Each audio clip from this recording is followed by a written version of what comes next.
Grammar rule 52 N যুক্ত তিনটি গুরুত্বপূর্ণ রুলস। ফার্স্ট রুল, এন দ্বারা যুক্ত দুটি ভিন্ন জাতীয় নাউন বা প্রোনাউন হলে দুটি প্লুরাল অর্থ প্রকাশ করে, তাই ভার্বটি প্লুরাল হবে। যেমন gold and silver are precious metal.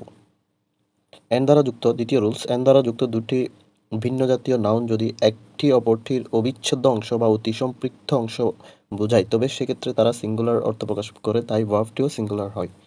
Third rules, N দ্বারা যুক্ত দুটি ভিন্ন নাউন এর পূর্বে যদি ইচ, এভরি এবং নো থাকে তাহলে তারা সিঙ্গুলার অর্থ প্রকাশ করে, তাই ভার্বটিও সিঙ্গুলার হবে। যেমন you and I are friend যখন ভিন্ন অর্থ প্রকাশ করে।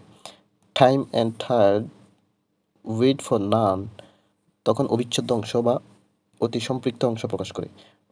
আরেকটি যেমন bread and water is a nice breakfast, slow and steady wins the race, the horse and the carriage is a nice vehicle, each boy and each girl is or was serious in his study.